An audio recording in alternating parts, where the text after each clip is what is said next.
مذہبی scholar doctor Zakir Naik کا خطاب جاری ہے، براہ راست لے چلتے ہیں۔ نے ہمیں دولت دی ہے، کالا سونا دیا ہے۔ میرے نزدیک آج سب سے امیر انسان بل گیٹس اور جیف بیزوس نے ہمارے مسلمان ہیں، لیکن افسوس کی بات ہے کہ ہم دیکھتے ہیں کہ ہم سب جگہ سے پیٹے جا رہے ہیں اور ہم کو سب لوگ فٹ بال کی طرح لات مار رہے ہیں، اور 57 ملک ہونے کے باوجود 57 مسلمان میجر ملک ہونے کے باوجود ہم اپنا کام نہیں کر سکتے۔ جب ہم پہ اٹیک کرتے ہم فلسطین کی دفاع نہیں کر سکتے۔ یہ سب اسی لیے میرے نزدیک میں سمجھتا ہوں کہ ہم قرآن اور حدیث سے دور گئے۔ پہلے دیکھیں گے آپ، اللہ کے رسول کا دور تھا، خلفاء راشدین کا دور تھا، صحابہ کا دور تھا، ہم تعداد میں کم تھے لیکن ہم ٹاپ پہ تھے۔ ہم دیکھتے ہیں کہ 8ویں صدی 9ویں صدی میں یورپین کہتے تھے ڈارک ایجز، اندھیرے کا دور۔ کس کے لیے؟ ان کے لیے۔ مسلمان اتنی چوٹی پہ تھے کہ اگر آپ کو سائنس ٹیکنالوجی سیکھنا ہے تو لازم ہے کہ آپ عربی زبان سیکھیں۔ تو غیر مسلم عربی زبان سیکھتے تھے سائنس اور ٹیکنالوجی کو جاننے کے لیے، اور آج ہم دیکھ رہے ہیں ہماری حالت کیا ہے۔ میں سمجھتا ہوں کیونکہ ہم قرآن و حدیث سے دور جا چکے ہیں۔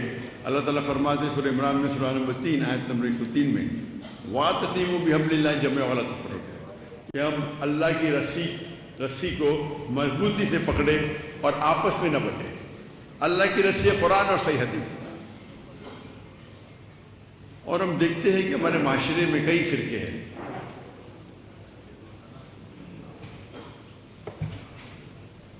شریعہ یہ کہتی ہے کہ چھوٹا نقصان اٹھاؤ بڑے نقصان سے بچنے کے لیے۔ تو میری التجا ہے کیا یہ فرقہ بندی ہم کم کریں اور اللہ کی رسول کے قریب آئے۔ اور آپ دیکھیں گے اگر ہمارا دل بڑا ہے تو لوگ ہمارے قریب آئیں گے۔ ہمارا دل بڑا ہے اگر ہم کمپرومائز کرتے اس کا مطلب نہیں کہ ہم ہمارے عمل پہ کمپرومائز کر رہے ہیں۔ قرآن کی آیت ہے سورہ عمران سورہ نمبر 3 آیت نمبر 64 میں، تعالوا الی کلمۃ سواء بیننا وبینکم، آؤ ہم اس بات کی طرف جو آپ پر ہمیں یکساں ہے۔ یہ اکثر اس کے پہلے اللہ تعالیٰ فرماتے کل یا اہل کتاب، کہو اہل کتاب سے، یہود و نصارہ سے۔ لیکن یہ آیت باقی غیر مسلم کے لیے بھی لاگو ہو سکتی ہے، چاہے وہ ہندو ہو چاہے بدھ ہو، ہر غیر مسلم کے لیے لاگو ہو سکتی ہے۔ اور اگر آپ ایک سٹیپ آگے جائیں گے تو میں کہتا ہوں کہ آپس میں جب مسلمان میں اختلاف ہوتا ہے تو یہ آیت ہم مسلمانوں کے لیے بھی استعمال کی جاتی ہے، ماسٹر کی ہے۔ اور آپ دیکھیں گے کہ اگر ہم اللہ کے رسول کو اور اللہ کو آگے رکھیں گے تو لوگ آپ سے جڑیں گے۔ اگر میں جانتا ہوں کہ یہاں کے سب لوگ توحید مانتے ہیں اور میں توحید پہ تقریر دوں، کیا فائدہ؟ میں بھی 1%، 2% آپ کو فائدہ ہوگا۔ لیکن جب ہم توحید کی بات کرتے ہیں اور دیگر فرقے والے کو دعوت دیتے ہیں اللہ اور اللہ کے رسول کی، اور چھوٹی چھوٹی اختلاف کو بازو رکھتے ہیں، تو آپ دیکھیں گے آپ کی دعوت اور مقبول ہوگی۔ اور یہ اصول ہے کہ فتنہ قتل سے اور بدتر ہے۔ تو آپ دیکھیں گے کہ میں شیخ دیدار صاحب سے متاثر ہوا اور دعوت کے میدان میں آیا تو پہلے جب شروع کیا میں ایک دم نرم تھا، کوئی رزلٹ نہیں۔ پھر میں ماشاءاللہ ایک دم شیر بنا دیدار صاحب سے زیادہ۔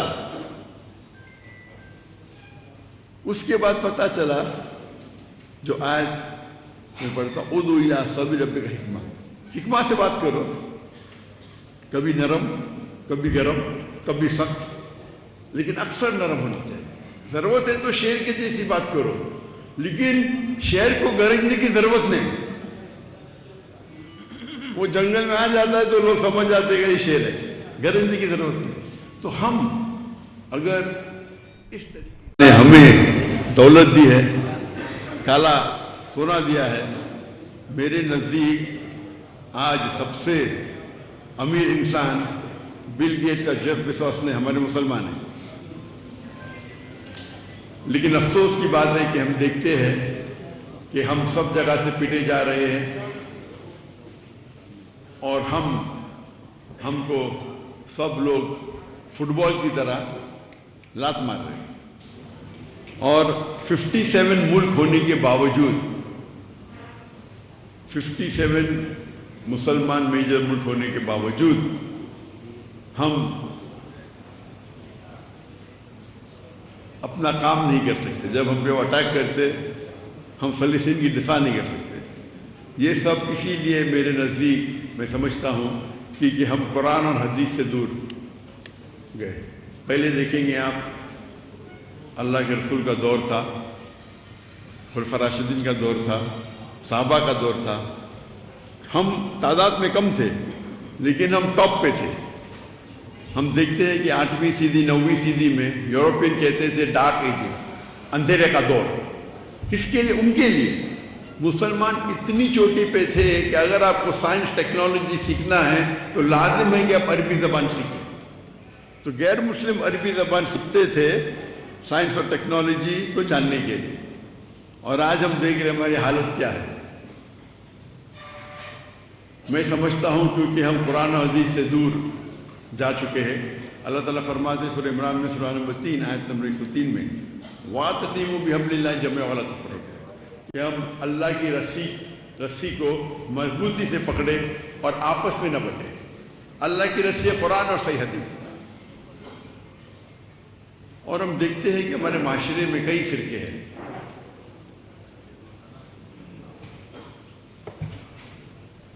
شریعہ یہ کہتی ہے کہ چھوٹا نقصان اٹھاؤ بڑے نقصان سے بچنے کے لیے. تو میری التجا ہے کیا یہ فرقہ بندی ہم کم کریں اور اللہ کی رسول کے قریب آئے. اور آپ دیکھیں گے اگر ہمارا دل بڑا ہے تو لوگ ہمارے قریب آئیں گے.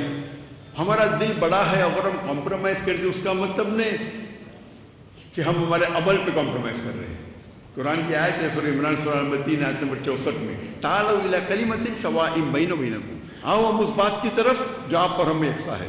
یہ اکثر اس کے پہلے اللہ تعالیٰ فرماتے قل یا اہل الکتاب, کہو اہل کتاب سے, یہود و نصارہ سے. لیکن یہ آیت باقی غیر مسلم کے لیے بھی لاگو ہو سکتی ہے, چاہے وہ ہندو ہو چاہے بدھ ہو, ہر غیر مسلم کے لیے لاگو ہو سکتی ہے. اور اگر آپ ایک سٹیپ آگے جائیں گے تو میں کہتا ہوں کہ آپس میں جب مسلمان میں اختلاف ہوتا ہے تو یہ آیت ہم مسلمانوں کے لیے بھی استعمال کی جاتی ہے. یہ ماسٹر کی ہے. اور آپ دیکھیں گے کہ اگر ہم اللہ کے رسول کو اور اللہ کو آگے رکھیں گے تو لوگ آپ سے جڑیں گے. اگر میں جانتا ہوں کہ یہاں کے سب لوگ توحید مانتے ہیں اور میں توحید پہ تقریر دوں, کیا فائدہ؟ میں بھی 1% 2% آپ کو فائدہ ہوگا. لیکن جب ہم توحید کی بات کرتے ہیں اور دیگر فرقے والے کو دعوت دیتے ہیں اللہ اور اللہ کے رسول کی, اور چھوٹی چھوٹی اختلاف کو بازو رکھتے ہیں, تو آپ دیکھیں گے آپ کی دعوت اور مقبول ہوگی. اور یہ اصول ہے کہ فتنہ قتل سے اور بدتر ہے. تو آپ دیکھیں گے کہ میں شیخ دیدار صاحب سے متاثر ہوا اور دعوت کے میدان میں آیا تو پہلے جب شروع کیا میں ایک دم نرم تھا, کوئی رزلٹ نہیں. پھر میں ماشاءاللہ ایک دم شیر بنا دیدار صاحب سے زیادہ. اس کے بعد پتہ چلا جو آیت میں پڑھتا ہوں ادعو الی سبیل ربک حکمہ, حکمہ سے بات کرو, کبھی نرم کبھی گرم کبھی سخت، لیکن اکثر نرم ہونا چاہیے. ضرورت ہے تو شیر کے جیسی بات کرو، لیکن شیر کو گرجنے کی ضرورت نہیں. وہ جنگل میں آ جاتا ہے تو لوگ سمجھ جاتے ہیں کہ یہ شیر ہے، گرجنے کی ضرورت نہیں. تو ہم اگر اس طریقے